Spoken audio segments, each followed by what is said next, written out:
Ce message, ce matin, je l'ai intitulé « La sainte postérité de Christ ».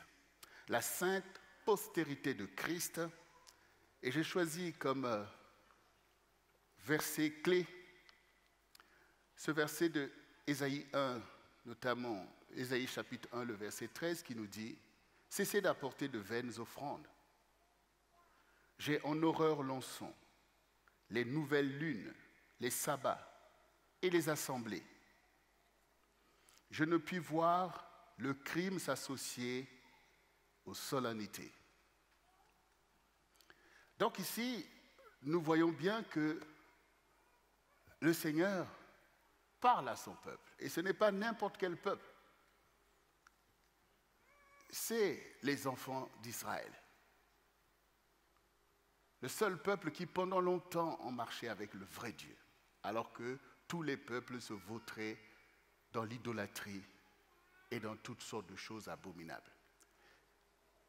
Alors on dit qu'ils sont bénis, et ils le sont. Parce que quand vous avez le Dieu de l'univers pour conducteur, forcément vous êtes bénis. Mais nous sommes aussi obligés de prendre compte de ce que j'ai rappelé, que Dieu a mis devant eux la vie et la mort, la bénédiction et la malédiction, comme à chacun d'entre nous. Et ce peuple a appris de son Dieu le culte qu'il doit adresser au Seigneur. Et toutes ces choses que Dieu a révélées à Moïse et à tous les prophètes qui ont marché au milieu d'eux sont devenues des traditions religieuses. Mais nous ne pouvons pas condamner la tradition sous prétexte que c'est une tradition. La tradition est là comme la coutume parfois pour ériger en principe de droit quelque chose d'important qui doit perdurer dans le temps. Donc une tradition n'est pas en soi quelque chose de mauvais ou une coutume quand elle se fonde sur la vérité de ce qui a été révélé.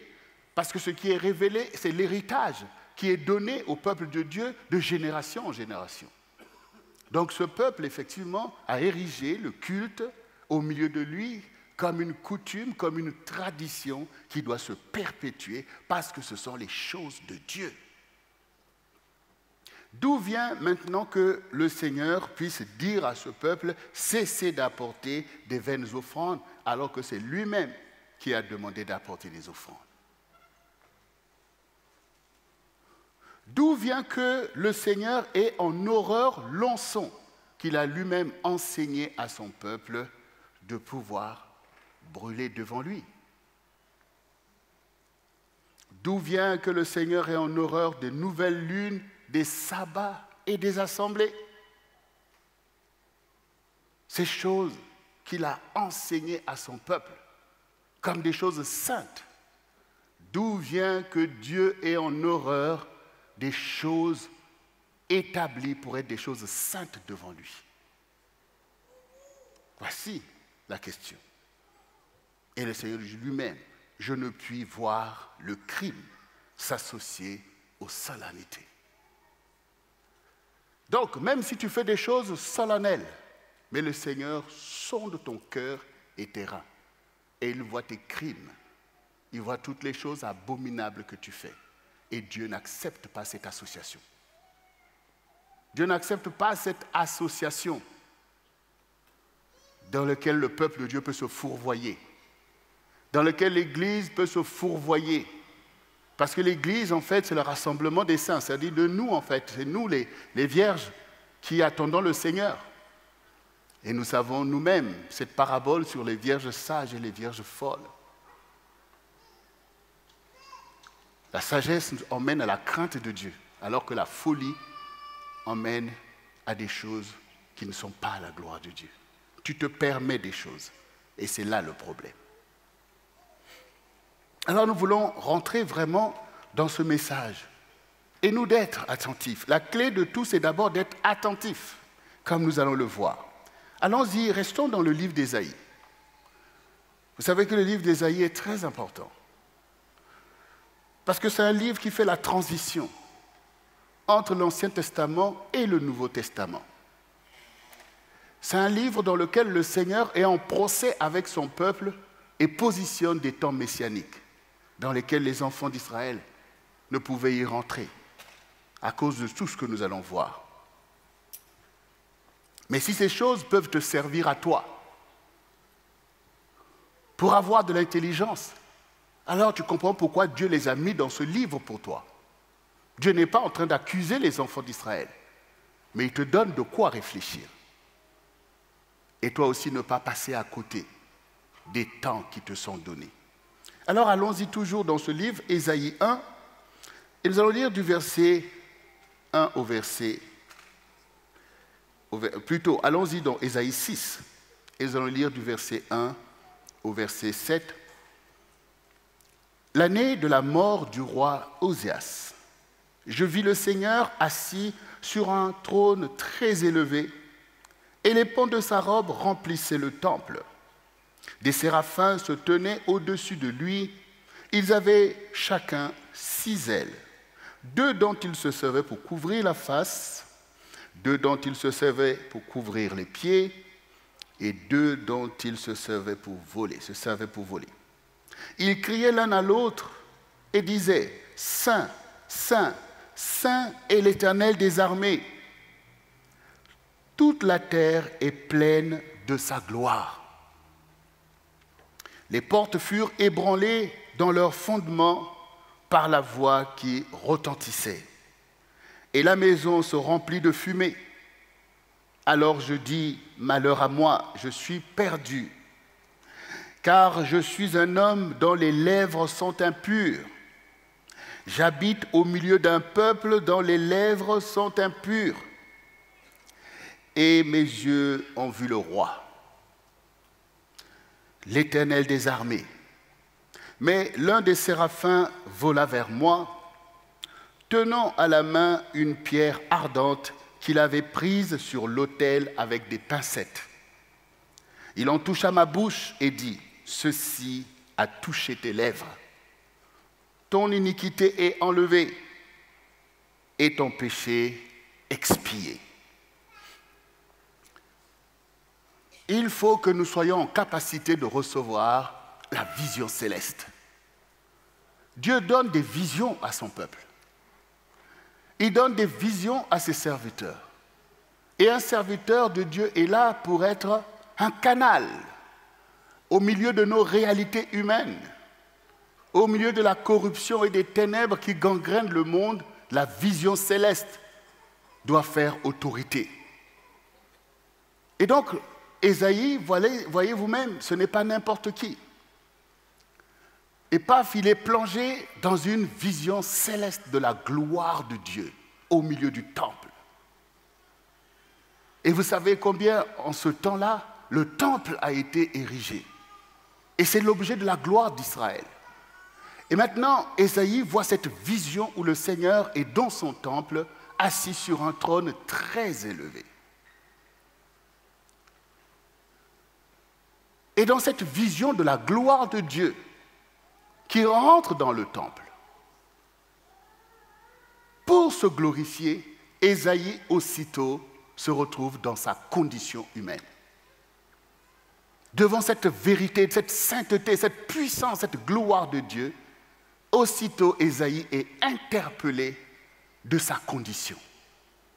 Et ici, pas de sa condition de grand prophète, mais de sa condition de pécheur.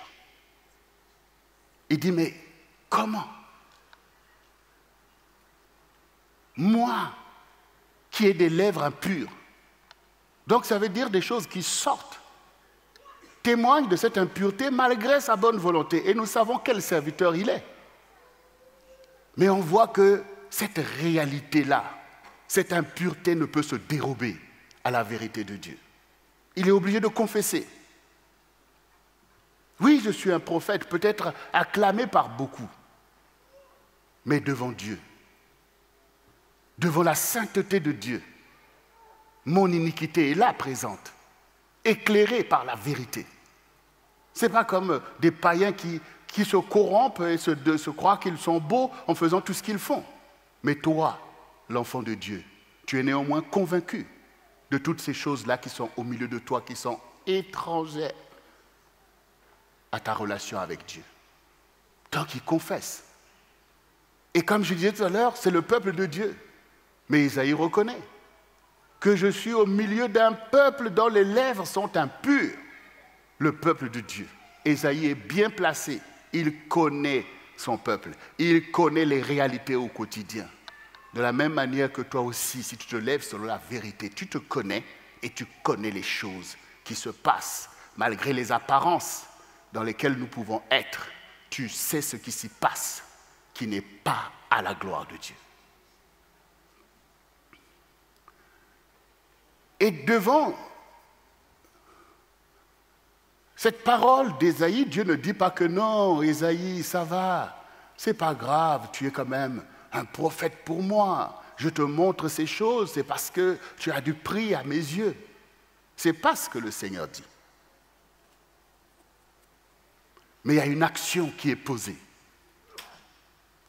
Les séraphins, eux aussi, qui sont témoins de la gloire de Dieu. De la même manière que nous sommes témoins les uns les autres des réalités qui sont sur la terre, eux, ils sont témoins de la sainteté de Dieu. Et ils crient « Saint, Saint, Saint est l'Éternel des armées ».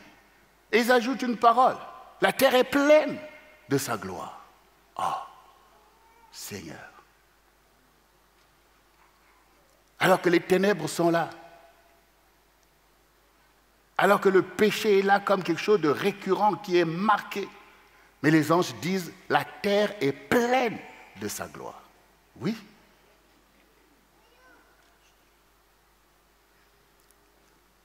La gloire de Dieu est présente, puisque Ésaïe était là, boum, il a vu la gloire de Dieu.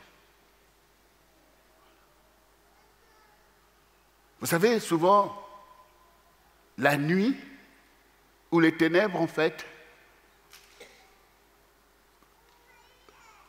la place de ces choses, souvent, c'est de cacher la vérité. Quand vous êtes dans votre propre maison et que vous éteignez toutes les lumières, vous ne voyez plus rien. Tout ce que vous savez est caché par les ténèbres. Mais pourtant, vous savez bien que tout ce que vous avez est là quelque part. Et vous-même, maintenant, vous avez peur de vous déplacer dans votre propre maison. Parce que vous ne maîtrisez plus rien. Mais si vous appuyez sur un bouton et que la lumière revienne, les ténèbres disparaissent et finalement, les trésors que vous avez sont là. La terre est pleine de la gloire du Seigneur. Et donc, un ange vient maintenant pour toucher les lèvres d'Ésaïe, pour dire, ceci a touché tes lèvres. Ton iniquité est enlevée. Voyez. On voit donc que Dieu est conscient des réalités, mais il veut enlever l'iniquité. Voilà. Le problème, ce n'est pas toi. C'est l'iniquité qui veut régner. C'est l'iniquité qui veut mettre le fossé avec ton Dieu. Et l'endurcissement de notre cœur tente à faire croire que cette iniquité est incurable. Mais Dieu démontre que non. Il a la provision pour ça. Il y a des anges même qui agissent, puisque Ésaïe était là tout simplement par le fait qu'il s'est positionné pour reconnaître la vérité et la sainteté de Dieu. Dieu est venu à son secours. Dieu est venu à son secours. Parce qu'Ésaïe n'est pas n'importe qui, c'est quelqu'un de bonne volonté. C'est quelqu'un qui se bat pour son Dieu. Mais tu ne peux pas te sauver toi-même. Donc toi aussi, tu as besoin d'aide. Et en gardant cette fidélité, cette aide agira. Donc Ésaïe, maintenant, son iniquité a été enlevée. Et son péché expié. Parce que les péchés ne peuvent pas rester sans que quelqu'un paye quelque part pour de préjudice. C'est de la justice qu'il s'agit. Donc le péché a été expié. C'est-à-dire que Dieu lui-même a pris de payer les conséquences de ton péché. Ne croyez pas que le péché, bon voilà, on efface et puis c'est sans conséquences. Non, le péché a toujours des conséquences. Toujours des conséquences. Et surtout devant Dieu. Donc il a été expié. Ça veut dire qu'on a payé un prix à ta place. Ce n'est pas gratuit en fait. Quand Dieu vous pardonne vos péchés, ce n'est pas gratuit. Parce que ces péchés-là, C'est comme si quand vous péchez, c'est comme si vous avez, acheté un caveau pour l'enfer, en fait. Voilà, vous avez pris votre place au cimetière. C'est ça le péché, l'aiguillon de la mort. Donc, pour que le péché ne réussisse pas à vous emmener quelque part, il faut que quelqu'un paye. Pour vous racheter, en fait. Donc, le Seigneur est prêt à racheter. C'est ce qu'il sait faire. Jésus dit, sans moi, vous ne pouvez rien. Donc, le Seigneur, ici, a sanctifié Ésaïe pour que Ésaïe puisse rentrer dans la vision céleste. Et non pas la vision terrestre des choses de Dieu, mais la vision céleste des choses de Dieu. Souvenez-vous ce qui a été dit à Moïse, de bâtir le tabernacle, en lui disant, fais selon le modèle que tu as vu. Fais selon le modèle que tu as vu. Donc ce qui importe pour nous, ce n'est pas de nous attacher aux choses terrestres. C'est que ces choses qui nous sont enseignées doivent nous élever au modèle qui est dans le ciel. Voyez? Et c'est pour ça que Jésus dit qu'il nous a fait asseoir dans le lieu céleste. Mais nous, on veut rester là sur la terre. Quand Jésus nous dit que vous serez en haut et non en bas, nous, on veut rester en bas. Parce que c'est pourquoi? Mais parce que c'est le vin vieux. Tu es plus habitué aux choses que tu connais. Tu as grandi là-dedans. Tes parents ont grandi, tes grands-parents ont grandi, les religieux avant toi ont grandi dans ces choses. Donc c'est beaucoup plus facile, plus naturel de rester en fait dans ces choses que de monter là où Dieu te place dans la vision céleste. Et donc ici maintenant, si nous poursuivons, puisque le Seigneur est prêt, comme à Ésaïe, puisque Ésaïe est un précurseur pour nous, parce qu'il annonce les temps messianiques, c'est-à-dire le temps dans lequel nous sommes. Et le verset 7 au verset 13 nous dit, « J'ai entendu la voix du Seigneur disant, qui enverrai-je? Et qui marchera pour nous? Je répondis, me voici, envoie-moi. Il dit alors, va. Et dis à ce peuple, vous entendrez et vous ne comprendrez point. Vous verrez et vous ne saisirez point. Rends insensible le cœur de ce peuple, endurcis ses oreilles. Et bouche-lui les yeux pour qu'il ne voit point de ses yeux, n'entende point de ses oreilles, ne comprenne point de son cœur, ne se convertisse point et ne soit point guéri. Je dis, jusqu'à quand, Seigneur? Et il répondit, jusqu'à ce que les villes soient dévastées et privées d'habitants, jusqu'à ce qu'il n'y ait personne dans les maisons et que le pays soit ravagé par la solitude, jusqu'à ce que l'Éternel ait éloigné les hommes et que le pays devienne un immense désert.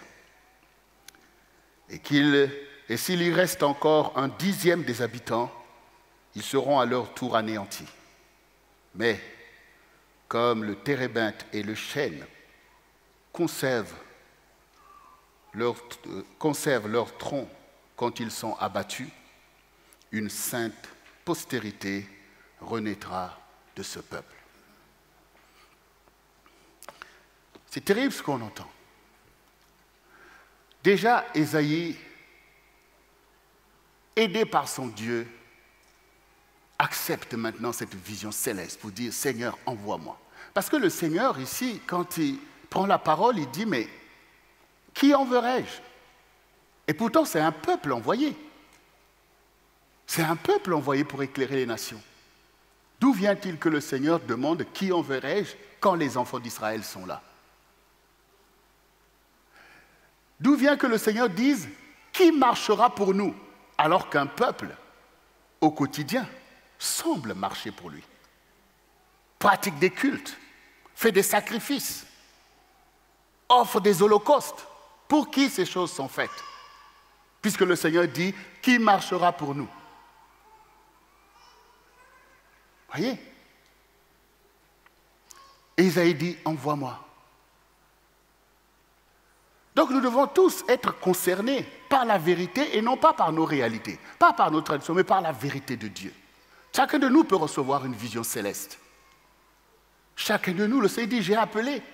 Quand Dieu donne des missions, est-ce que le Seigneur se dit, oh, ça va s'accomplir tout seul, il n'y a plus rien à faire? Dieu veille à ce que la mission soit accomplie. Donc, il constate les écarts. Il constate quand nous ramène les choses à nous, quand nous voulons tout mélanger, le bien, le mal et tout. Dieu le voit, en fait. Il voit que ces choses mettent en échec les objectifs qui sont donnés. Et Dieu le met des temps et des circonstances. Nous, on est en train de perdre du temps. Mais pour Dieu, le temps est important pour accomplir la parole prophétique, pour emmener les choses pour lesquelles les saints ont marché avant nous. Donc, pour être dans la vérité, le Seigneur Jésus-Christ, qui a ordonné l'Église et qui est assis à la droite du Dieu vivant pour accomplir les temps, il regarde aussi son Église et peut nous dire, qui enverrai-je? Peut dire, qui marchera pour moi? Mais Seigneur, les églises sont là. Ils sont là pour toi, Seigneur. Mais tous ces chrétiens-là, ils marchent pour toi. D'où vient que le Seigneur dise, qui enverrai-je? Alors, est-ce que c'est Dieu qui ment? Et si Dieu ne ment pas comme nous le savons, donc c'est nous qui mentons. C'est nous aussi, comme les enfants d'Israël, qui sommes dans l'apparence de la piété, qui sommes dans des traditions chrétiennes. Mais le Seigneur demande, qui enverrai-je au milieu d'une génération? Parce que Dieu voit aussi l'œuvre de l'ennemi qui se fait. Dieu voit les résultats. Dieu voit la destruction des âmes. Dieu voit tous les moyens qui sont mis en place et beaucoup de choses qui servent à l'ennemi d'agir encore dans une ampleur. Dieu voit. Et il voit aussi son peuple, au milieu de ces traditions, de ces cultes, de ceci, cela, où chacun est là, parfois tête baissée dans les choses. Et le Seigneur dit, qui enverrai-je? Et à cette interpellation de Dieu, il n'y a que par l'esprit de vérité que chacun de nous peut répondre. À ce moment-là, individuellement devant le Seigneur, pour dire, Seigneur, envoie-moi. Oui. Là, il faut se manifester. Là, il faut que chacun réponde au Seigneur. Qu'au-delà de ces traditions, de ces choses, Seigneur, je veux te servir, je veux marcher pour toi au milieu de cette génération. Parce que Dieu voit comment les ténèbres se font épaisses dans notre génération. Dieu voit toutes les manigances que l'ennemi fait, en fait. Il voit ces choses. Et il voit où est sa cause. Dieu voit où est sa cause. Pour le salut des âmes. Pour élever la bannière du Seigneur au milieu de cette génération. Dieu voit tous les mécanismes que l'ennemi utilise aujourd'hui par ses idéologies. Et tout ce qu'il met pour vouloir maintenir un statu quo d'oppression, pour faire peur même à ceux qui se disaient aux disciples de Jésus, où tu vois que tu es là en train de trembler dans ton coin, tu ne peux rien faire. Et tu es écrasé par l'esprit de mort. Elle se dit, qui enverrai-je? Est-ce que toi aussi tu peux laisser que les séraphins viennent toucher tes lèvres avec une pierre ardente, te sanctifier, pour te libérer, pour que toi aussi tu puisses rentrer dans la vision céleste, pour dire, Seigneur, me voici devant toi, envoie-moi, oins-moi, pour élever ta cause, pour faire ta volonté. Et vous savez combien c'est redoutable. Combien c'est redoutable quand les gens, quand tu es là dans tes habitudes, quand on est là. Et en plus, cette réalité de l'esprit de mort que le diable emmène fait monter dans tes raisonnements des idéologies terribles, en fait. Dans lesquelles tu peux même être emmené à contester avec ton Dieu. Mais non, mais Seigneur, tu ne vois pas ce que je fais. Je jeûne, je prie, je fais ceci. Seigneur, je paye ma dîme, je fais ceci. Seigneur, voilà. Qu'est-ce que tu veux encore demander? Bien-aimé, la repentance peut manquer. Celle que Dieu attend. Et voici maintenant que ce peuple, en fait, quand nous nous éloignons de la vérité, quand nous nous éloignons des voies de Dieu, en fait, tu es livré à toi-même. Parce que c'est ça ce qui se passe. Il dit, endurcis le cœur de son peuple, de ce peuple. Tu vas dire ma parole, mais ils ne vont pas écouter en fait. Et qui n'écoutent pas. Qui n'écoutent pas, parce que le Seigneur, en fait, il a sondé ce peuple. Et il a déjà vu que, ben voilà, ça va être un temps infructueux. Voilà. Ce peuple, il se fourvoie dans ses corruptions. Dieu a déjà positionné des temps à venir sur l'espérance d'une sainte postérité qui va sortir de ce peuple qui passe à côté de sa destinée. Dieu va vite. Et ce peuple n'était pas en capacité de comprendre comme Ésaïe, de se dire, oui, Seigneur, j'ai les lèvres impures, Seigneur, ceci, cela, pour être capable de rentrer dans la vision céleste. Parce que la volonté de Dieu, c'est d'être honoré dans son temple, c'est d'accomplir les temps. Mais quand nous manquons la vérité, quand nous ne pouvons pas nous repentir comme Dieu l'attend, quand nous ne sommes pas comme Ésaïe, Dieu diffère les temps. Dieu diffère les temps.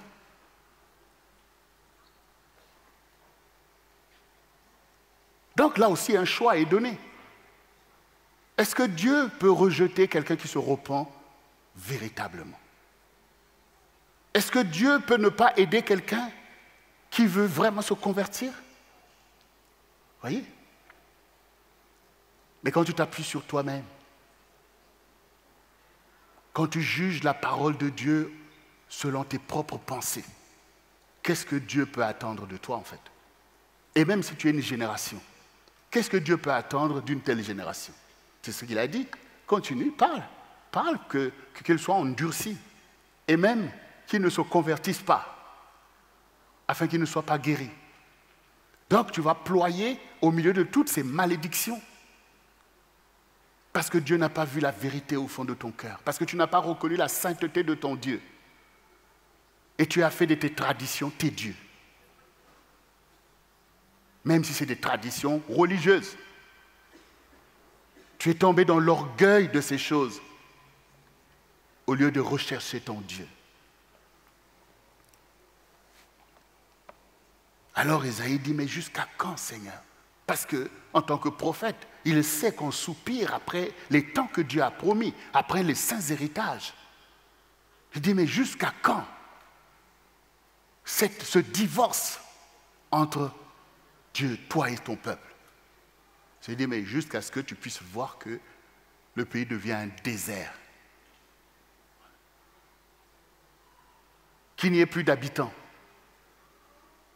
Ça veut dire que ce peuple est livré, en fait, à des malédictions. Parce que le pays devienne un désert, ça veut dire qu'il y aura la destruction.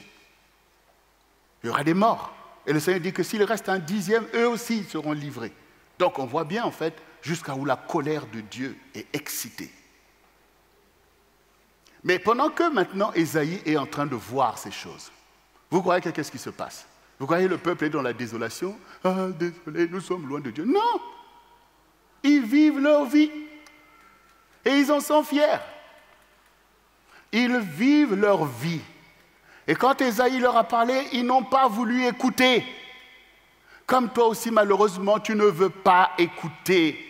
La parole qu'on te dit pour t'enseigner la voix du Seigneur, tu ne veux pas écouter parce que tu es imbu de tes traditions religieuses. Tu es imbu de ce que tu fais. Tu n'écoutes pas.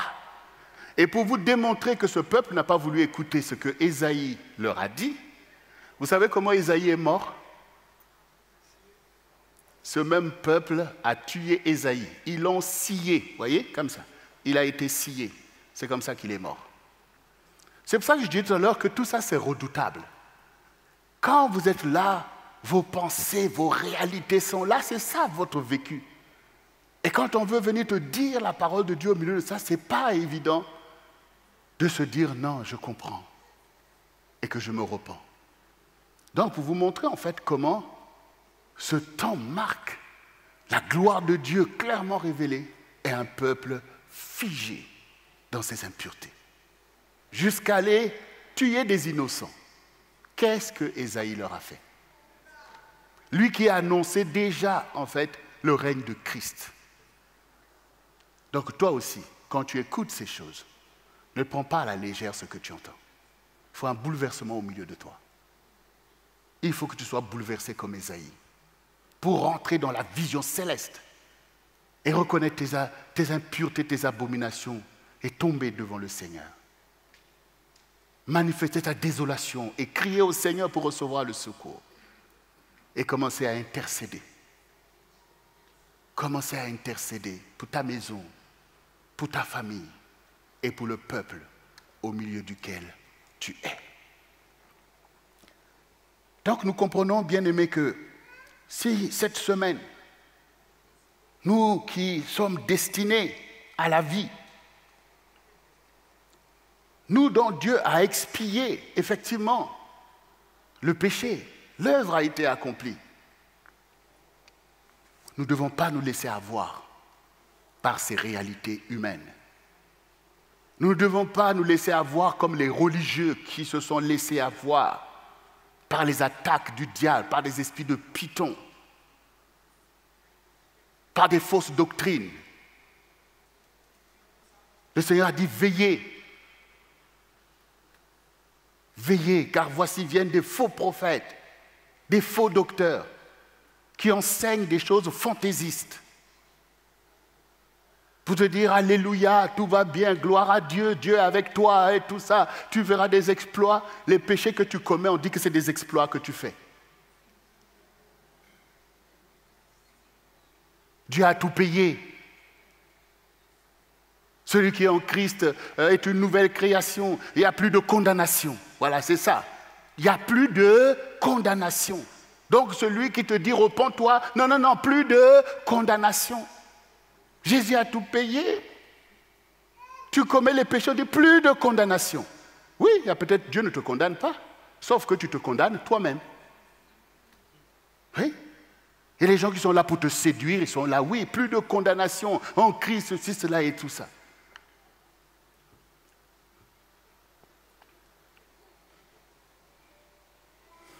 Restons dans le livre d'Ésaïe. Allons-y donc, Ésaïe 53.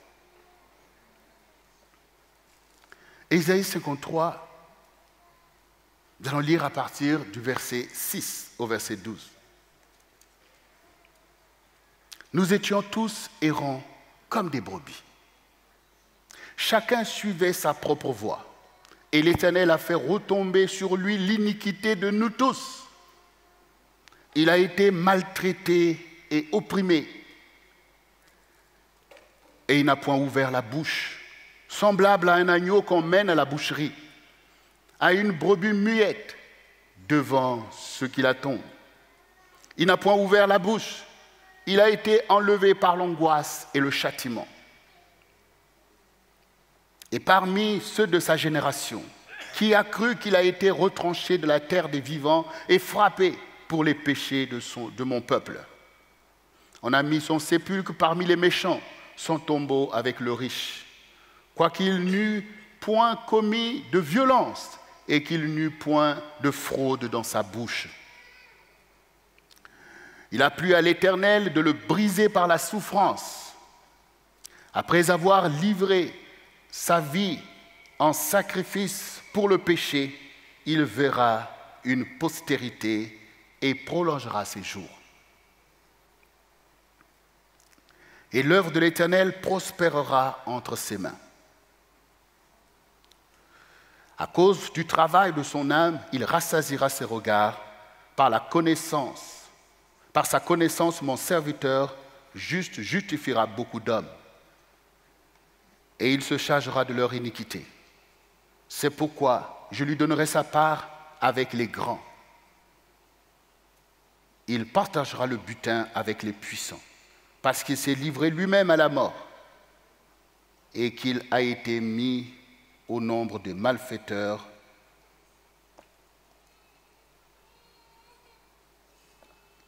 et qu'il a porté le péché de beaucoup. Je n'ai pas la dernière ligne, mais vous connaissez ce passage, vous pourriez le lire. Donc ce qui est important ici, c'est de comprendre qu'effectivement, nous étions tous errants, nous étions tous perdus.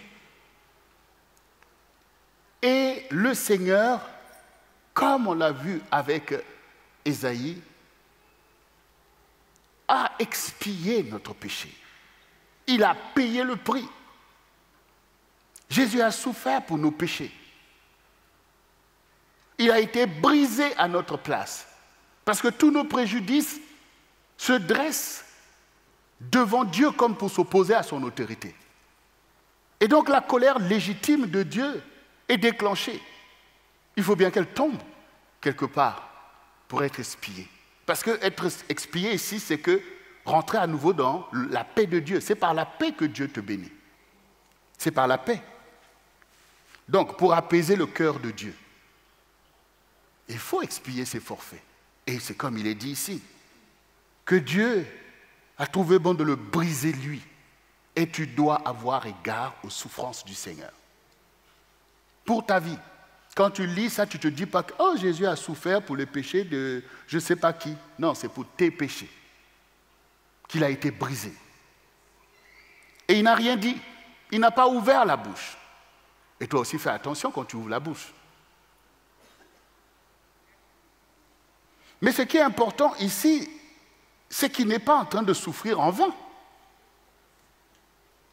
Il n'est pas en train de souffrir en vain. Si le Seigneur pensait que l'œuvre qu'il accomplit, c'est en vain, il ne l'aurait pas fait.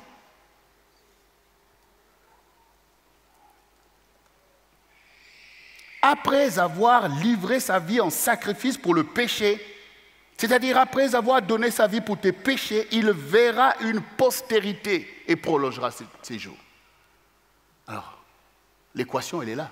Est-ce que tu es la postérité de Christ? Voilà. La paix, elle est là. Il verra une postérité. Il est venu pour établir cette postérité sur la terre. De la même manière que est-ce que tous les Juifs sont rentrés dans cette postérité? Non, beaucoup l'ont rejeté. Mais est-ce que Pierre est rentré dans cette postérité? Oui. Est-ce que Jean est rentré? Est-ce que tous les apôtres sont rentrés? Oui, ils sont rentrés. Pourquoi? Parce qu'ils ont dit, toi, tu as les paroles de la vie éternelle. Et vous savez combien leur vie a été livrée au tourment pour le choix qu'ils ont fait de suivre Jésus, qui donne la vie. Souvenez-vous, la parole, au commencement était la parole était avec Dieu, la parole était Dieu. Et c'est cette parole qui nous a donné le pouvoir d'être enfant de Dieu. Le pouvoir d'être enfant de Dieu. C'est cette parole, en fait. La parole de Christ qui fait autorité dans ta vie. Pour que tu sois sa postérité. Le fruit de ses souffrances. Cette sainte postérité dont Dieu a parlé. Cette sainte postérité. Qu'une postérité naîtra de ce peuple. La bénédiction d'Abraham. Et le Seigneur a dit, non, j'ai d'autres brebis qui sont d'une autre bergerie. Cette postérité de Christ, c'est là que tu as été placé. Tu as été placé là. Il verra, il prolongera ses jours. Oui, il a été livré, mais il s'est relevé de la mort. Et il vit éternellement. Et il a sa postérité sur la terre, de génération en génération. Tous ceux qui se lèvent, comme Pierre, comme Jean, comme Jacques, en renonçant au péché et en se soumettant au Seigneur, tu es de la postérité du Seigneur. Tu es de la postérité du Seigneur. Donc, nous comprenons que ce qui importe pour l'Église, c'est la postérité du Seigneur. L'Église dont le Seigneur parle qu'il viendra chercher une Église sans tache, sans ride, sans défaut, ni des choses semblables. C'est là cette postérité. Si tu ne rentres pas dans cette postérité, tu es comme les vierges folles. Tu n'es pas sanctifié. Tu ne peux pas rentrer en fait. Voilà. Donc on n'est pas là pour des traditions religieuses. On n'est pas là pour faire une bonne conscience des choses. Non. On est là pour rentrer dans cette postérité. Le Seigneur a dit, le royaume s'est approché. Et ce sont les violents qui s'en emparent. Ce sont les violents qui s'en emparent. Tu saisis cette postérité, tu te places dans cette postérité. Parce que tu reconnais l'œuvre de Christ. Et tes péchés sont expiés par son sacrifice. Et puisque tes péchés sont expiés par son sacrifice, tu ne peux pas mépriser ce sacrifice. Parce que c'est un sacrifice pour tes péchés. C'est un sacrifice pour tes péchés. Donc on n'est plus là, livré aux choses anciennes, aux choses, des réalités du monde, aux traditions du monde, qui sont des traditions de péché. Nous sommes la postérité de Christ. Tu es mort avec Christ. Mort à quoi? Au péché. Et tu vis pour qui? Pour Christ. Tu vis pour Christ. Tu vis pour le faire régner. Parce qu'il a souffert pour toi et pour tous les pécheurs. Et que son règne doit se déployer. Et c'est toi sa postérité. C'est toi sa postérité. En tout cas, le Seigneur a appelé. Ne continue pas ton errance. Parce que beaucoup continuent leur errance. Ils suivent leur tradition ancestrale. D'autres, leur tradition religieuse. Mais le Seigneur dit que votre lumière luise. Si la lumière de Christ est en toi, fais luire cette lumière. Et la gloire du Seigneur sera révélée. Parce qu'il est dit ici que, après avoir livré son âme au tourment, oui, il a livré son âme au tourment à cause de nous. Nous voyons cette prière à Gethsémani. Mais il réjouira ses regards de la connaissance qu'on aura de lui. Fais la joie du Seigneur, en fait. Quand tu connais le Seigneur, cela le réjouit. Tu peux dire, ah oui, ça valait la peine d'offrir ce sacrifice de ma vie. Parce que regarde mon enfant, regarde mon fils, regarde ma fille, regarde cette famille, regarde ce peuple qui marche pour Dieu, qui élève la bannière, qui renverse les œuvres des ténèbres. Et là-haut, les anges acclament l'agneau qui est assis sur le trône pour l'œuvre qu'il a accomplie. Tu es la postérité du Seigneur.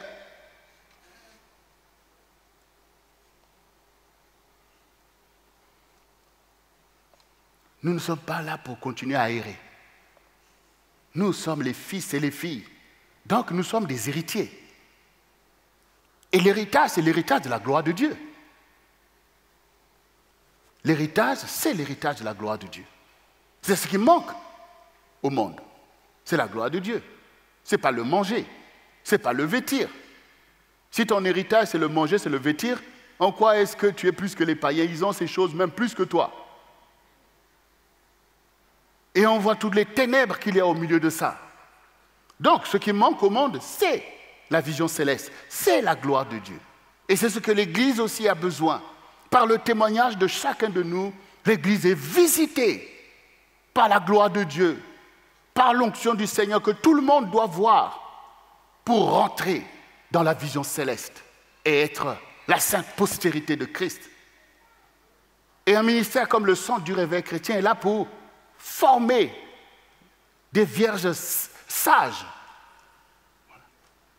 Des vierges sages qu'on a besoin de promouvoir, la postérité de Christ, ceux qui rentrent avec l'époux. Et c'est ce travail que l'on fait. Et ce travail, c'est par le fait que l'Esprit du Seigneur règne au milieu de nous et que son onction produit, en fait, ces transformations des vies où on passe des ténèbres à la lumière. On passe du péché à la crainte de Dieu. Et Christ marche devant nous pour éclairer cette génération. Mais il faut que tu comprennes que je suis la postérité de Christ. Satan ne peut pas te faire du chantage. Parce que tu es un petit Christ. Tu es un petit Christ. En tant que petit Christ, tu es prêt à souffrir pour la gloire de Dieu. Donc comment est-ce qu'il peut t'entraîner dans le péché? Toi qui es prêt, toi aussi, à donner ta vie pour la gloire de Dieu. Voyez? Et donc maintenant, il te reste quoi? C'est de faire la volonté du Seigneur. C'est d'accomplir les œuvres de Dieu. Parce que tu en as fini avec cette vie d'avant. Parce que tu as pris ta place dans la postérité de Christ. Avant, il y avait Pierre et aujourd'hui, il y a toi. Avant, il y avait Marie de Magdala et il y a toi aujourd'hui. Voilà. Tu rentres dans cela. Et nous sommes appelés à cela. Et nous sommes un ministère qui marche sous l'onction. afin que le Seigneur puisse visiter cette génération d'en haut pour la délivrer et la sauver. Nous sommes là pour que le Seigneur puisse se lever au-dessus de nous le jour par la colonne de nuée et la nuit par la colonne de feu, tout cela pour renverser les œuvres et le règne du diable et être en aide à notre génération. Tu es la postérité de Christ. Tu n'es pas comme cette génération d'Ésaïe qui n'écoute pas. Toi, au contraire, tu prends l'avantage d'écouter parce que tu sais que Dieu a expié ton péché et a enlevé ton iniquité par la souffrance de Christ, que tu dois aimer de tout ton cœur, de toute ton âme, de toute ta pensée, de toute ta force, et aimer ton prochain comme toi-même pour être le canal de la gloire de Christ dans la vie de ton prochain. Parce que le Seigneur dit, vous êtes la lumière du monde, et la lumière n'est pas là pour elle-même, elle est là pour éclairer ceux qui ont besoin de lumière. Alors, bien-aimés, il y a un bénéfice quand nous nous positionnons comme Ésaïe, quand nous nous positionnons comme Pierre, comme Jean, comme toutes ces femmes qui ont suivi le Seigneur, c'est que nous nous laissons conduire par le vrai Dieu. Et nous ne sommes plus dans la religiosité, nous sommes dans l'enseignement, dans la pratique de l'enseignement. Nous sommes dans le fait de discerner la volonté parfaite de Dieu au quotidien et le Seigneur qui est vivant et qui a envoyé son esprit et son onction pour nous enseigner toutes choses sera là en fait pour pouvoir nous détourner de toutes les mauvaises voies qui nous guettent. Il sera là pour pouvoir nous conduire comme les parents voudraient conduire leurs enfants vers un avenir assuré. En montrant à l'enfant, va à l'école, ne fais pas ça, ne va pas avec les bandes, ne va pas piller par-ci et par-là. Parce que tu sais la dangerosité de toutes ces choses. Mais on a bien vu que les jeunes, quand ils tombent dans ça, pour eux, ça devient comme une blague en fait. Oui, c'est la mode, c'est ceci, c'est des ambiances. Parfois, les religieux aussi, c'est la même chose. C'est les ambiances, allez, alléluia, alléluia, allez, on se met là, tout le monde, un tel fait, moi aussi je fais, allez, on rentre dans ces choses. Et quand la catastrophe arrive, tout le monde, hein, mais comment ça? Mais que ça? Mais attendez, en ce qui concerne les jeunes et les ados, c'est qui enseigne aux parents de ne pas donner la fessée à leurs enfants? Ce n'est pas ceux qui nous dirigent et votent des lois? On ne veut pas qu'on corrige les enfants et maintenant quand le feu jaillit, on dit « Oh, les parents !» On veut maintenant dire que les parents doivent payer, doivent faire ceci, cela. Un coup, on ne veut pas l'autorité des parents et quand ça caille, quand les jeunes deviennent livrés à eux-mêmes, sans moralité, on dit maintenant que c'est les parents qui doivent payer. Vous voyez? Et il n'y a pas que dans le monde politique qu'il y a ce type d'aberration. Dans le monde religieux aussi.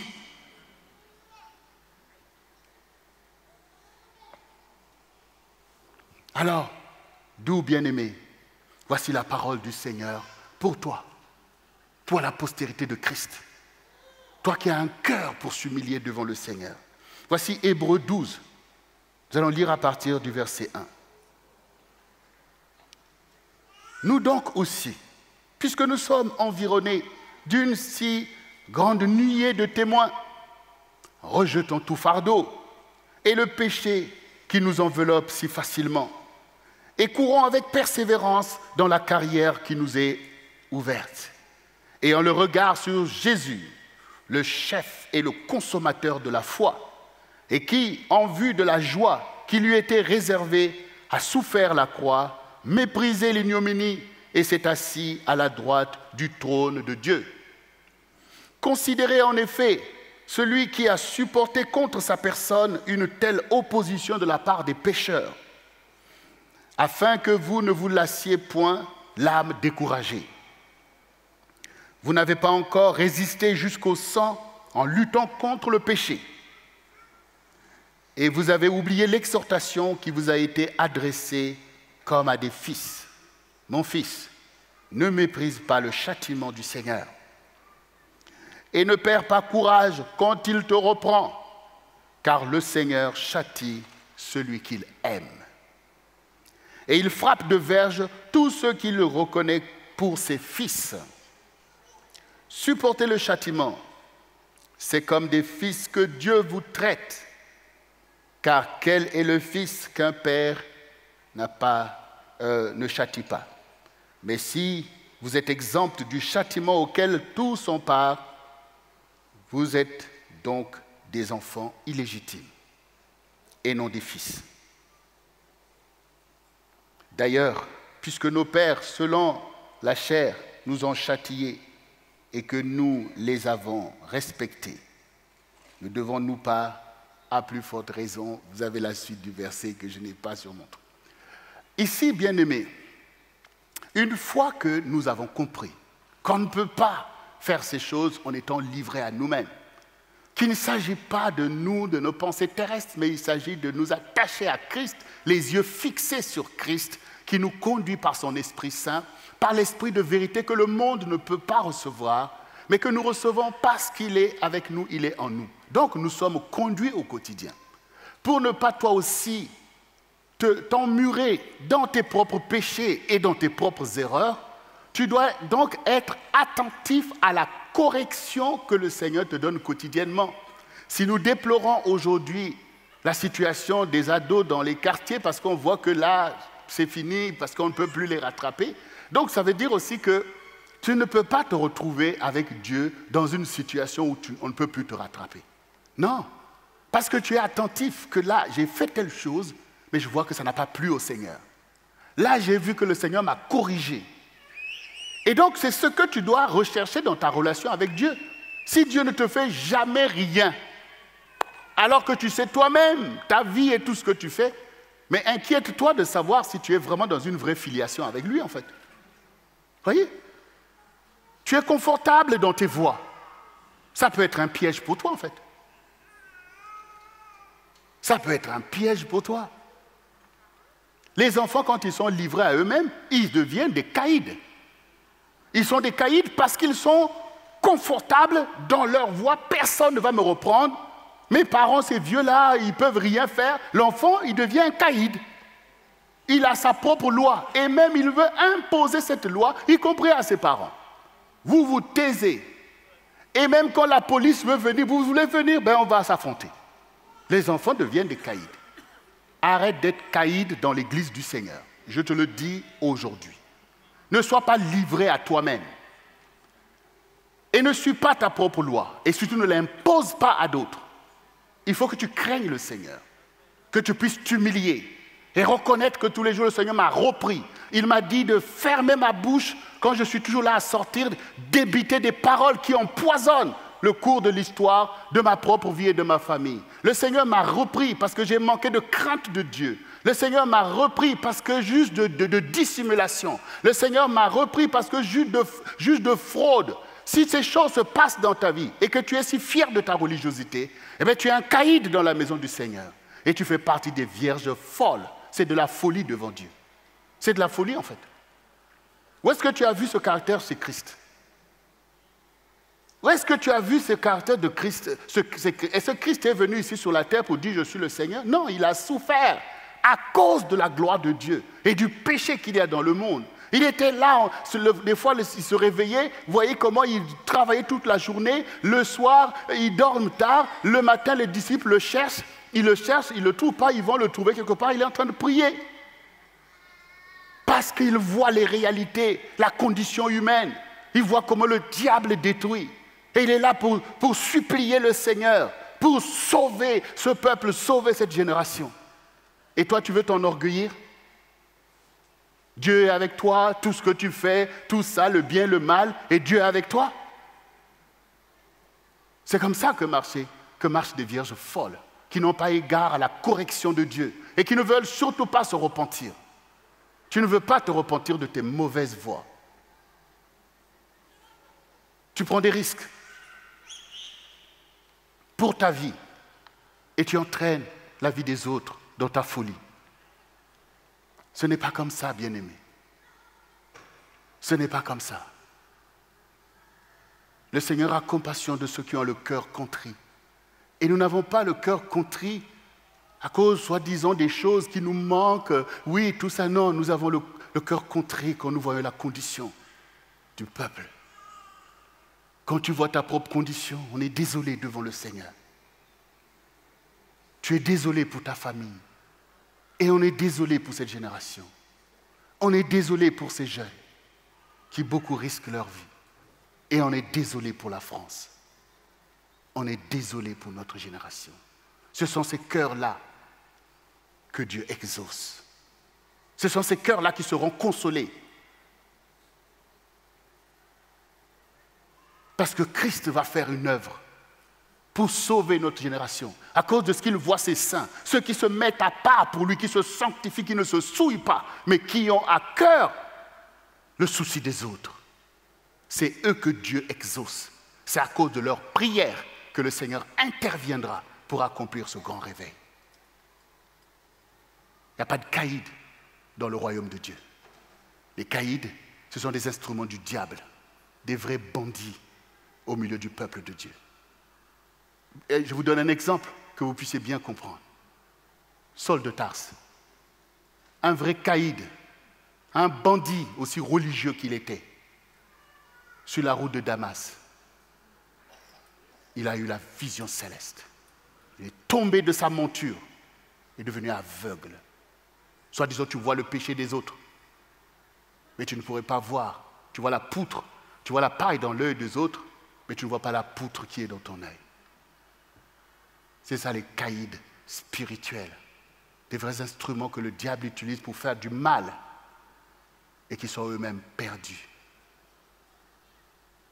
Il faut se repentir. Un petit Christ, il est comme Christ, qui invoque, intercède, qui ne se souille pas, mais qui invoque pour la délivrance de ceux qui se souillent. C'est ça, bien-aimé. Et Dieu te reprend.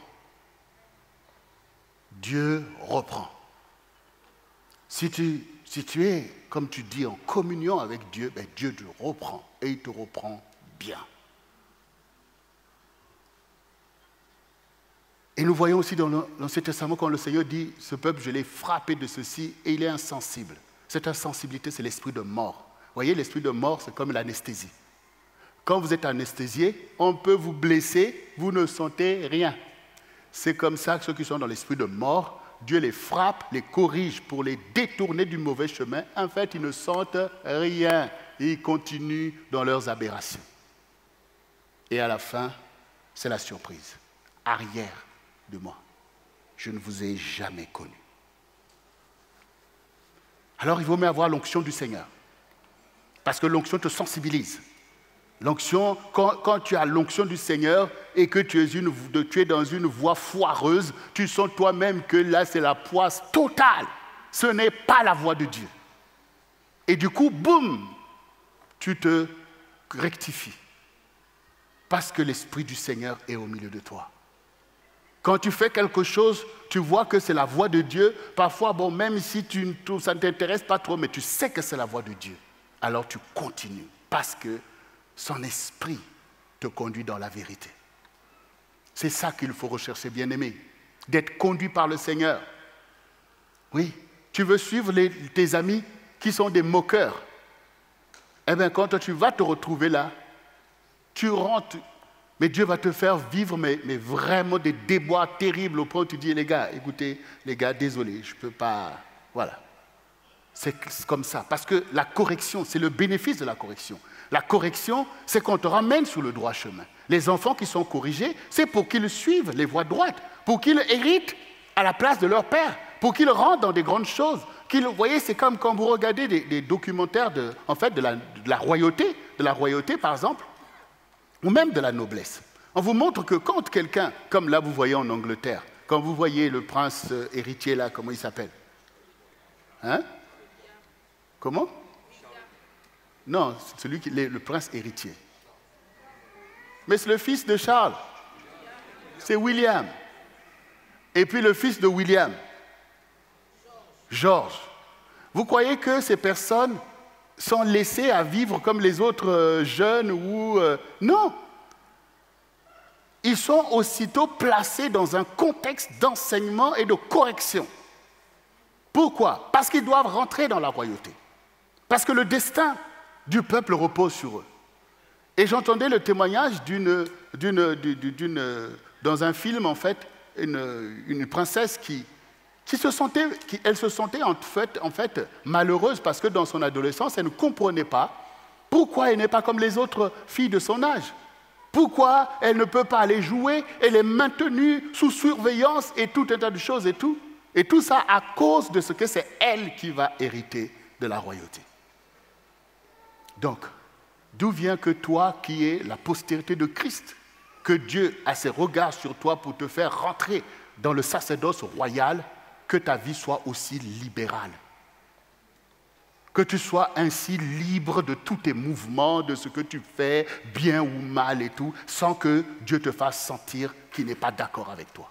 D'où vient, est-ce que tu es un fils légitime ou un fils illégitime? Vous voyez, c'est ça qui est...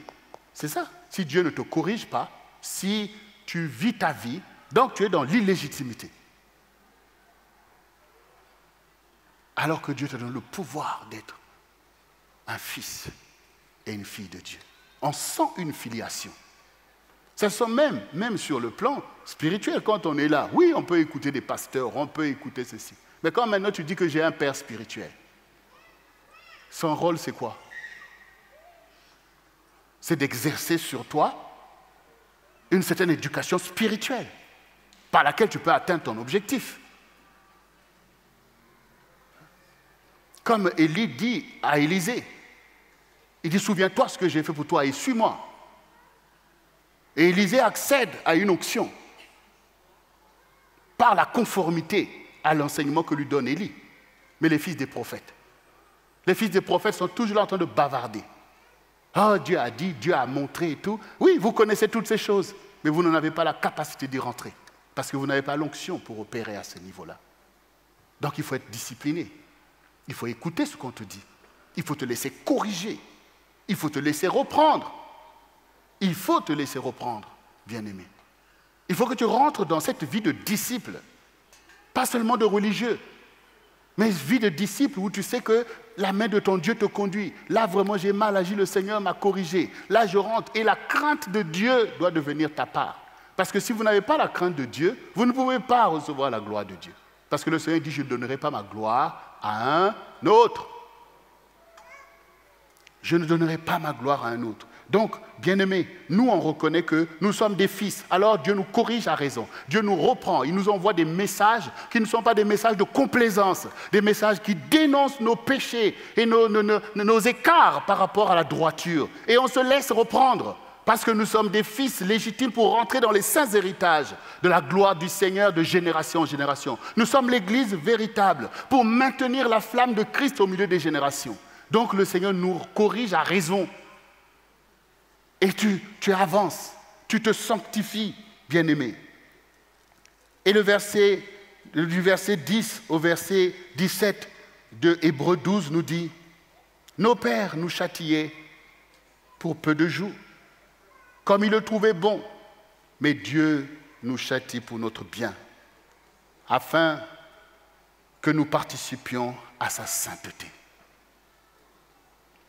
Il est vrai que tout châtiment semble d'abord un sujet de tristesse et non de joie, mais il produit plus tard, pour ceux qui ont été ainsi exercés, le fruit paisible de la justice.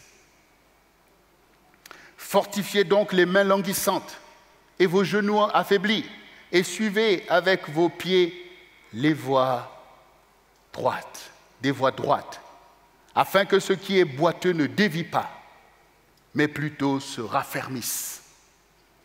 Recherchez la paix avec tous et la sanctification sans laquelle personne ne verra le Seigneur.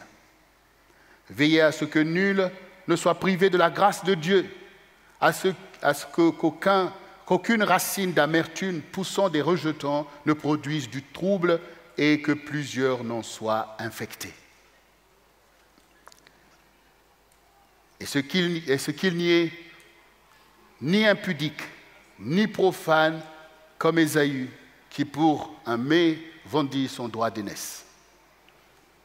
Vous savez que plus tard, voulant obtenir la bénédiction, il fut rejeté, quoiqu'il la sollicita avec larmes, car son repentir ne put avoir aucun effet.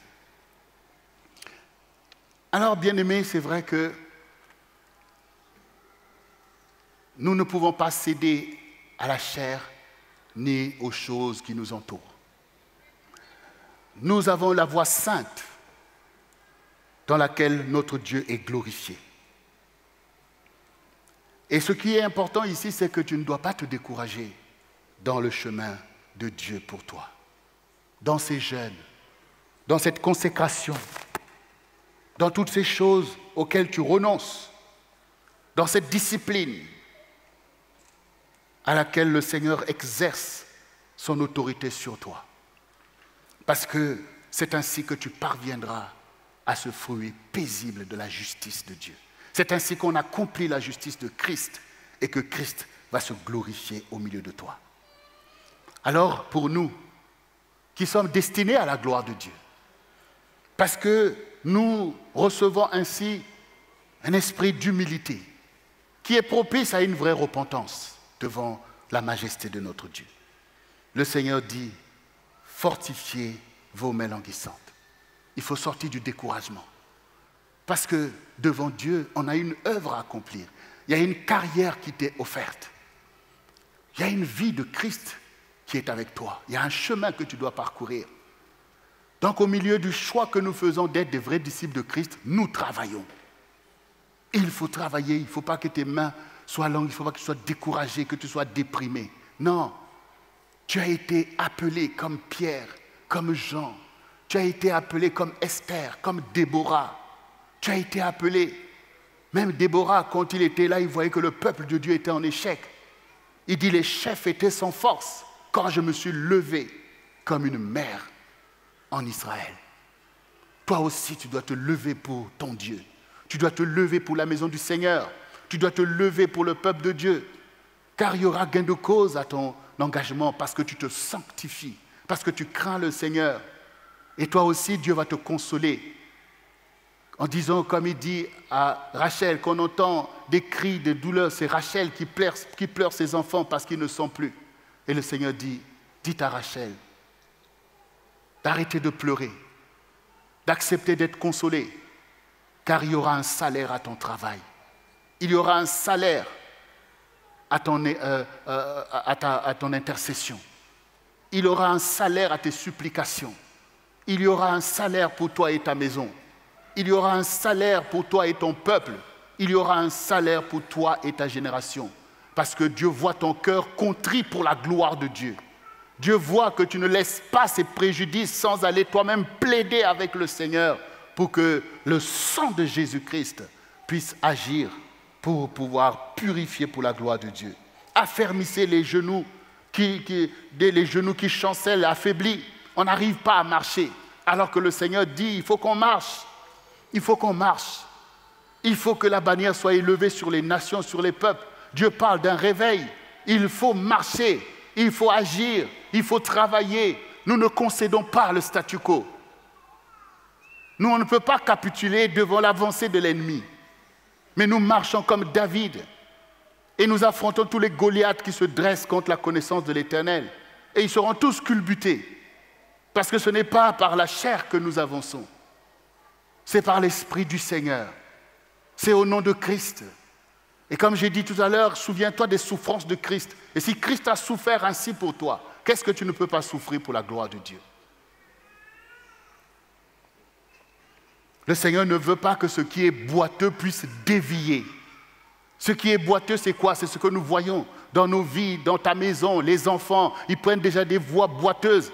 Mais Dieu ne veut pas que ça puisse dévier jusqu'à sortir du plan de Dieu.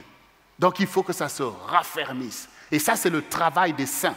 Ça, c'est le travail des enseignements, des prières, pour que quelque chose se passe dans la vie de ton enfant. Et que ce qui était boiteux ne puisse pas dévier, mais que ça soit affermi pour retrouver le chemin.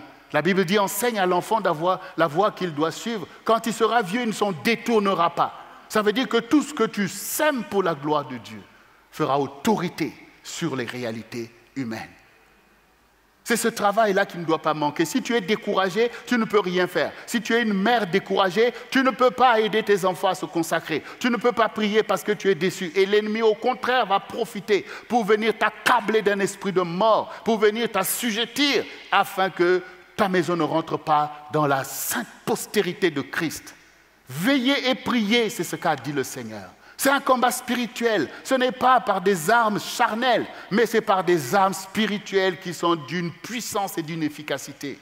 C'est ce qui est enseigné dans l'Église.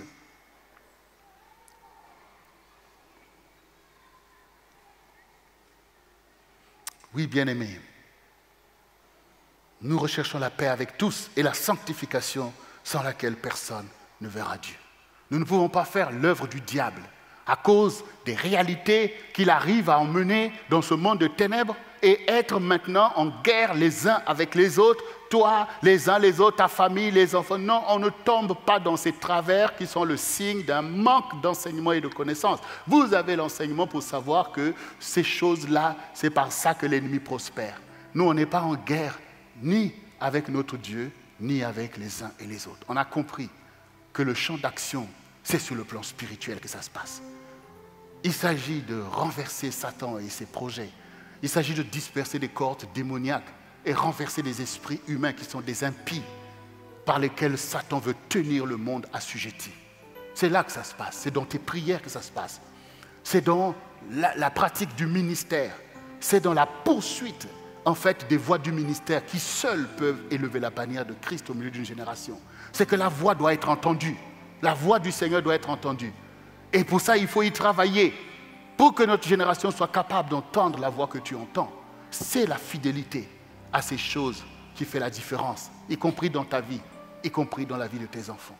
Parce que tu reconnais toi-même que si tu n'écoutais pas les enseignements que tu écoutes, ta vie n'en serait pas là. Alors comprends aussi que si tes enfants n'écoutent pas ces enseignements-là, eux aussi, leur vie ne peut pas s'affermir comme par génération spontanée. Donc ce qui importe, c'est de faire l'œuvre de Christ. Ce qui importe, c'est d'être le ministère qui porte au milieu de notre génération cette voix légitime et véritable, capable de toucher le cœur de qui que ce soit pour la repentance que le Seigneur demande. Donc on ne peut pas être découragé. Même si Dieu nous montre les vérités spirituelles, même si tu vois les dégâts autour de toi, même si tu vois la réalité dans ta propre maison, et même si tu es parfois effrayé par tes propres péchés, Dieu a un plan. Dieu a une solution. Et il fait ces choses avec ses disciples. S'il n'y avait pas Pierre, Jean et les autres, nous n'en serions pas là. Mais il suffit que le Seigneur te trouve, qu'il trouve une génération qui se lève pour qu'il sauve cette génération. Parce que le prix a déjà été payé. Même ces jeunes-là qu'on entend là, mais ils sont l'avenir de la France. Ils sont l'avenir de la France. Tout le monde, maintenant, ils se rendent compte. Mais oui, comme disait même le ministre de l'Intérieur. Mais ces gens-là, ces jeunes-là, qui le disent, qui ont brûlé tout ça. Mais il y en a qui s'appellent Kevin. Il y en a qui s'appellent Mathéo. Là, ce n'est pas des noms consonances maghrébines ou Afrique, je ne sais pas quoi. Donc, ils voient eux-mêmes que, mais non. Non, c'est l'avenir qui est en cause là maintenant. Si quelque chose ne se passe pas au milieu de ces jeunes, eh ben, voyez. Mais ces jeunes, tout le monde dit qu'il faut que le président parle, que le gouvernement parle. Oui, il va parler. Ce n'est pas la première fois. Le cœur de l'homme est tortueux. Qui peut le connaître? Donc, vous savez que la solution, il n'y a que le Seigneur qui peut faire quelque chose. Il n'y a que le Seigneur qui peut toucher le cœur d'un homme pour la repentance. Il n'y a que le Seigneur. Et c'est nous qui sommes porteurs de cette grâce. C'est nous l'Église. Le Seigneur règne au milieu de nous.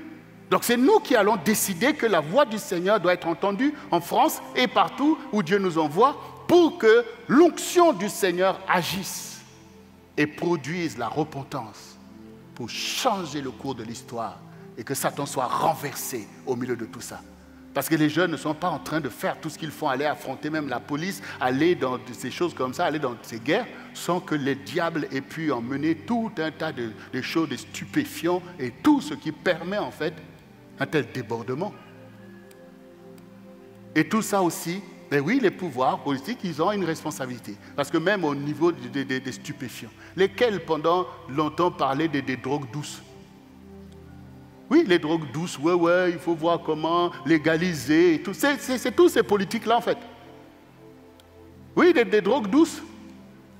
Eh bien, ce qui vient n'est pas aussi doux que ça. Tout ça, c'est ça en fait. C'est ça. Donc tout ça, c'est l'oppression démoniaque qui agit. Mais la vérité, nous avons la solution. C'est d'invoquer le Seigneur. C'est d'invoquer notre Seigneur en fait. C'est que ces temps soient les temps de réveil spirituel. C'est que ces temps soient des temps où le Seigneur touche une jeunesse et qui se lève. Là où on redoute maintenant le chaos pour la France, une jeunesse qui se lève. Dieu a toujours fixé un rendez-vous pour le réveil avec la France. La France a toujours flirté avec le réveil. Mais il est temps que ce réveil se fasse. Et pour ça, il faut pour le Seigneur des vrais serviteurs et des vrais servants de Dieu. Oints, craignant Dieu et travailleurs. Travailleurs. Et beaucoup de ces jeunes seraient prêts à écouter si on leur montre un autre avenir. Si on leur montre un autre avenir, là en France, pour eux. Et avec la grâce de Dieu, cela sera possible. Et nous sommes engagés, bien-aimés. Si nous avons la solution, nous ne pouvons pas tergiverser. Cette solution doit agir. Alors, bien-aimé, pour terminer, que tu as entendu toutes ces choses, il ne faut pas que tu sois perplexe parce que tu sais ce qu'il faut faire. Parce que dans Apocalypse 22, versets 12 à 17, il nous est écrit, « Voici, je viens bientôt, et ma rétribution est avec moi, pour rendre à chacun selon ce qu'est son œuvre. Je suis l'alpha et l'oméga, le premier et le dernier, le commencement et la fin. Heureux ceux qui lavent leurs robes, afin d'avoir droit à l'arbre de vie et d'entrer par les portes dans la ville. Dehors les chiens, les enchanteurs, les impudiques, les meurtriers, les idolâtres et quiconque aime et pratique le mensonge. Moi, Jésus, j'ai envoyé mon ange pour vous attester ces choses dans les églises. Je suis le rejetant et la postérité de David, l'étoile brillante du matin. Et l'esprit et l'épouse disent, viens. Et que celui qui entend dise, viens. Et que celui qui a soif vienne. Et celui qui veut prenne de l'eau de la vie gratuitement. Comme vous voyez, bien-aimés, Dieu ne nous condamne pas, mais il nous interpelle. Dieu ne nous rejette pas, mais il nous attire dans la voie sainte. Dieu a bâti une église sur la vérité. Et l'église est l'appui et la colonne de la vérité. Et un disciple de Christ se tient dans la vérité. Il ne se complaît pas dans le mensonge. Tant que le Seigneur est assis sur le trône de justice, et donc il rétribue fidèlement. Si tu entends cette parole et que tu n'endurcis pas ton cœur, rentre dans cet héritage. Comme Christ lui-même s'est assis sur le trône de David parce qu'il en est la postérité. Le Seigneur a dit que celui qui va lui obéir s'assoira aussi sur son trône. Parce que tu es la postérité de Christ. Connaissant le bien et rejetant le mal. Étant toi-même intercesseur entre le Seigneur et ta génération. Pour que Christ puisse continuer à faire rentrer dans sa postérité les âmes qu'il s'est choisies dès avant la fondation du monde. Et c'est pour ça que tu travailles. Parce que le temps où Christ dit « Voici, je viens », c'est que le temps dans lequel nous sommes, c'est le temps des disciples pour œuvrer. C'est le temps dans lequel, comme souviens-toi ce que tu as vu dimanche dernier, c'est que des talents t'ont été donnés. Et donc, au lieu que tu puisses redouter ta génération qui marche peut-être dans le péché, Mais c'est une opportunité pour toi que tes talents rapportent en faisant l'œuvre à laquelle tu es appelé. Il faut faire confiance à ce que Dieu a mis en toi. C'est ça qui est la lumière de ta génération. C'est pour ça qu'on ne peut pas rester les bras croisés. Mais nous œuvrons. Car le Seigneur dit, celui qui n'amasse pas avec moi disperse. Et nous voulons amasser avec Christ. Nous voulons déclarer son évangile à cette génération. Mais en même temps, il faut que toi aussi te dises, viens Seigneur. Ça veut dire que tu es prêt. Parce que tu as abandonné la folie. Tu es prêt. Et ton maître te trouve faisant ce qu'il t'a dit de faire. Quand il arrive, maintenant il te dit, allez, rends compte. Seigneur, tu m'avais donné 5 talents et voici j'en ai produit 5 autres. Si tu ne travailles pas, comment tu vas produire 5 autres? Si tu te contentes de dire, ah ouais, c'est compliqué, c'est terrible, comment tu vas produire 5 autres? Le temps que le Seigneur donne, c'est un temps pour nous en fait. Ce n'est pas Dieu qui veut tarder d'accomplir les choses. C'est à nous qu'il donne l'opportunité d'être sa postérité. D'être nous aussi des pierres, des gens, de ceux qui rapportent et qui seront dans la joie de leur maître. C'est un temps pour travailler. Ce n'est pas un temps pour la complaisance. C'est un temps pour se donner en exemple à d'autres. C'est un temps pour renverser l'imposture du diable et faire régner Christ au milieu de ta génération. Mais en même temps, tu es prêt. Parce que tu dis, viens Seigneur. Viens. Viens Seigneur. Que l'Esprit dise, viens. Que l'épouse dise, c'est-à-dire l'Église. Le Saint-Esprit et l'Église sont ensemble. Parce que le Saint-Esprit a été envoyé comme Abraham a envoyé son serviteur pour aller chercher une épouse à Isaac. Et quand maintenant le serviteur d'Abraham a vu Rebecca, il a dit, certainement, c'est là la femme du fils de mon maître. Quand le Saint-Esprit te voit, il dit, ah, certainement, c'est la postérité de Christ. Et de la même manière que le serviteur d'Abraham a fait tout ce qui était nécessaire pour que Rebecca puisse se lever, quitter la maison de son père et de sa mère, et quitter sa patrie pour aller vers son saint mari. Toi aussi, le Saint-Esprit te fait quitter tout ce qui veut te tenir en bas, te tenir dans tes traditions, tes réalités. Vous savez, la question a été posée à Rebecca. Rebecca, veux-tu aller avec cet homme? Rebecca a dit, j'irai. Vous imaginez? Quelqu'un que tu ne connais pas, tu ne sais même pas où est-ce qu'il veut t'emmener, et tu veux monter sur ces chameaux-là. Elle a dit, j'irai. Et à toi aussi, le Saint-Esprit te demande. Non, ce n'est pas le Saint-Esprit qui te demande. Lui, il veut t'emmener vers Christ.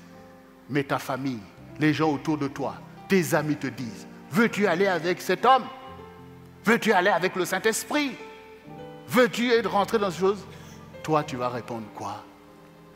J'irai.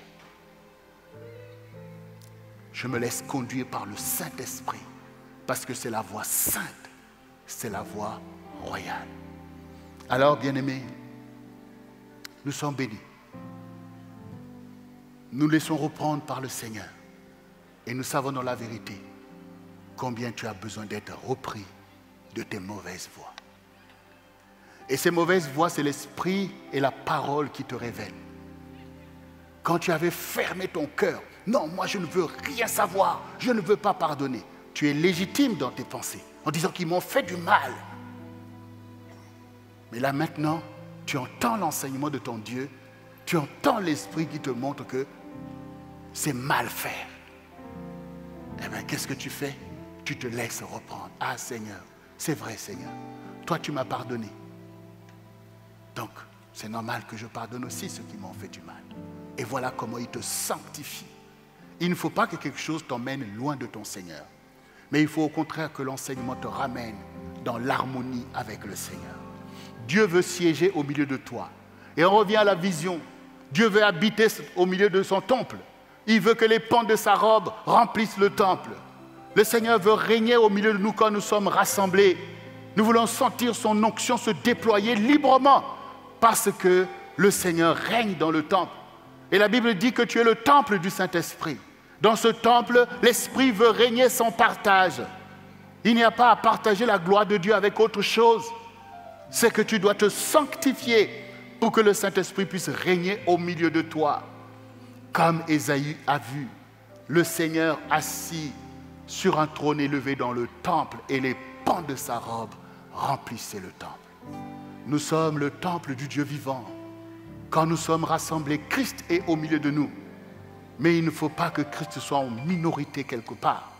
Il faut qu'il prenne toute la place à cause de nos cœurs repentants et la conversion véritable dans laquelle nous rentrons dans la dispensation que Dieu a trouvé bon de nous donner, d'être des fils et des filles légitimes, pouvant déployer sa bannière sur une génération. C'est alors que le Seigneur fait de nous des pêcheurs d'hommes. C'est alors que le Seigneur fait de nous un sacerdoce royal. Il fait de nous une nation sainte, un peuple acquis, une postérité pour le Seigneur. Rentre pleinement dans ces choses et donne-toi en exemple afin que d'autres y rentrent aussi, en dénonçant toujours les voies perverses de la chair, les voies perverses des philosophies humaines, de péché et de duplicité, mais en te montrant toi-même comme un exemple de crainte de Dieu et de soumission au Seigneur. Cela va faire autorité. Dieu est avec nous, bien-aimés. Et il n'arrête pas de nous préparer à ces saints héritages. Et comme il nous a dit, c'est l'année de l'édification. L'édification doit opérer d'abord. Il faut que tu sois édifié. Il faut que tu connaisses la voix du Seigneur. Il faut que tu fasses la joie du Seigneur. Applique donc ces enseignements. Et va loin avec ça. Ne reste pas en surface. Sors des apparences et va dans la vérité des choses. Le Seigneur prendra plaisir. Il aura des canaux pour éclairer cette génération. Il y aura des serviteurs en grand nombre pour faire le job. C'est le plan de Dieu pour nous. Nous sommes le sang du réveil chrétien. Prends ta place dans tout ça. Ne sois pas à la queue, mais sois à la tête. Saisis ton héritage céleste. Saisis ton héritage céleste. Arrête la complaisance. Sois oint. Sois sanctifié. Ce réveil, il est là. Au milieu de nous, il doit se déployer. Alors que cette parole te bénisse. Et cette semaine particulièrement, nous voulons expérimenter tout ce que le Seigneur nous a dit. Et je veux voir tout le ministère positionné pour faire cette percée. Nous avons été préparés, non seulement par les enseignements qui ont été martelés depuis le début de l'année, mais aussi par des temps de jeûne et de prière que le Seigneur a envoyés, où tout le ministère a été plongé dans cette dimension. Et il faut continuer dans cette dimension, car c'est là la vie des saints de Dieu. Parce que tu as besoin que ton corps soit habité par cette onction et que Satan soit chassé du milieu des œuvres de la chair qu'il avait manifestées au milieu de toi. Parce que le Seigneur veut t'utiliser puissamment. Et donc je veux voir tout le ministère concerné par ce qui va se passer pendant ce week-end. La première des choses, c'est qu'il faut aller parler aux gens concernés, qui ont besoin de repentance, qui ont besoin de restauration, qui ont besoin de sortir de toutes ces voies par lesquelles Satan oppresse leur vie. Des gens qui ont besoin de guérison. Il faut déjà les emmener devant le Seigneur. C'est là ce que font les disciples. On nous parle de cet homme que ses amis avaient emmené, qui était là, ils ont percé le toit pour le faire descendre devant le Seigneur. Les malades, tu sais là où ils sont. Les gens qui ont besoin de restauration, tu sais là où ils sont. Ils sont dans ta maison, ils sont autour de toi, ce sont tes amis et tu les vois. Donc il faut déjà être ce qui apporte l'invitation. Et tout le ministère est concerné. Nous sommes là pour témoigner que Jésus est au milieu de nous. Et nous sommes préparés pour invoquer le Seigneur, pour dire: Seigneur, pardonne les péchés. Seigneur, pardonne les iniquités. Seigneur, fais grâce. Accomplis tes saints héritages sur ce peuple, afin que l'onction de Dieu, portée par nous tous, puisse se déployer dans ce lieu. Que ce lieu soit visité et que ceux qui y viennent soient totalement visités. Et nous allons expérimenter ces choses cette semaine. Et tout ce qui va se passer le sera aussi par ta consécration, par tes prières. Et ces guérisons qui vont se fait parce qu'ils sont là au milieu de nous. C'est l'Esprit qui fait. Alors, bien-aimés, soyons comme un seul homme. Christ marche devant nous. Et mon épouse et moi-même, nous marchons devant vous. Et soyez attachés comme des Élysées après Élie. Car la gloire de Dieu doit éclater. Prends ta part dans la sainteté. N'aie pas peur. Oh, Dieu m'a dit, c'est moi le péché et tout. Non, ne regarde pas en arrière. Mais comprends que la voie sainte est maintenant devant toi. C'est toi, Ésaïe, aujourd'hui. C'est toi, Déborah, aujourd'hui. Vois-toi dans la gloire de Dieu. Vois-toi dans l'œuvre de ton Seigneur. Dis-toi que je suis le centre du réveil chrétien. Et que comme l'œuvre de Christ, comme l'œuvre de Dieu prospère dans les mains de Christ, moi aussi j'aurai la joie de voir l'œuvre du Seigneur prospérer dans mes mains. Parce que ce n'est plus moi qui vis, c'est Christ qui vit en moi. Si tu es d'accord avec moi, tiens-toi debout. Pour que nous puissions invoquer pour rentrer déjà dans ce temps précieux. Pour rentrer déjà dans cette onction. Pour rentrer déjà dans cette régénération. Et toi aussi à la maison, tu as écouté ce message. Positionne-toi maintenant même pour sortir de toute rébellion et de toute corruption. Car Jésus t'appelle en sa présence. Alors répète après moi, Seigneur Jésus, me voici devant toi, car j'ai entendu ta voix et je n'endurcis point mon cœur. Comme Ésaïe avant moi, je reconnais mon iniquité et je suis désolé pour le péché de mon peuple. Mais je reconnais que tu es Dieu et que tu as la provision pour me sanctifier. Parce que l'agneau de Dieu a été immolé à la croix pour expier mes péchés. Je reconnais ce sacrifice et à cause de ce sacrifice, je me lève comme postérité de Christ pour porter ta gloire au milieu de ma génération. Je me détourne de toutes les choses du monde qui voulaient me tenir en bas et je me lève pour être là où tu m'appelles, en haut, Seigneur, à la tête et devant. Ce n'est pas par la chair, mais c'est par l'action du Saint-Esprit que tu as envoyé, Seigneur, pour me conduire dans mon héritage. Aujourd'hui, j'ai entendu ta parole. C'est pourquoi je m'humilie devant toi et je me repens véritablement pour être dans cette conversion véritable et devenir maintenant même le sel de la terre, la lumière du monde. Désormais, je suis un vent et une flamme de feu pour accomplir toutes tes volontés, car je me sanctifie parce que, Seigneur, tu as rendu ces choses possibles. Je renonce maintenant même aux œuvres de la chair. Je renonce maintenant même à toute duplicité, toute hypocrisie de la religiosité.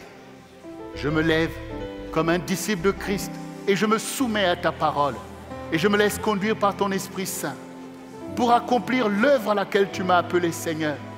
Et je vais être travailleur au milieu de cette vocation afin que cela soit pour ta gloire et pour ma joie éternelle. Les choses anciennes sont passées. Toutes choses deviennent nouvelles, car je sors du sommeil de la mort. Maintenant même, c'est l'esprit de vie qui me saisit et je marche dans la vie. Et j'ai confiance, Seigneur, dans ton œuvre, car toi qui as sauvé les générations passées, tu es l'Éternel qui sauve cette génération. Parce que c'est toi, Seigneur, qui suscite ma foi et qui la conduit à la perfection, afin qu'elle produise des œuvres à ta gloire. Je te dis merci, Seigneur éternel, pour ta fidélité, pour ton salut dans ma vie, car tu es l'Éternel qui me sauve, moi et ma maison, moi et ma famille, moi et mon peuple, moi et ma génération. Sois élevé, Seigneur, car dès maintenant, Satan est vaincu, il est renversé, et je foule ses œuvres aux pieds. Je disperse ses péchés et toutes les choses abominables qu'il voulait appliquer à ma vie. Ces choses sont renversées, car je suis délivré des liens de sang. Je suis délivré des liens de désobéissance. Ces choses sont renversées et je renvoie dans les lieux arides toutes les cohortes démoniaques qui sont venues contre ma vie et contre mon peuple et ma génération. Et je renverse tous les esprits humains qui se dressent comme des Goliaths pour faire régner la terreur du diable sur cette génération. Je les renverse au nom de Jésus et ils sont vaincus.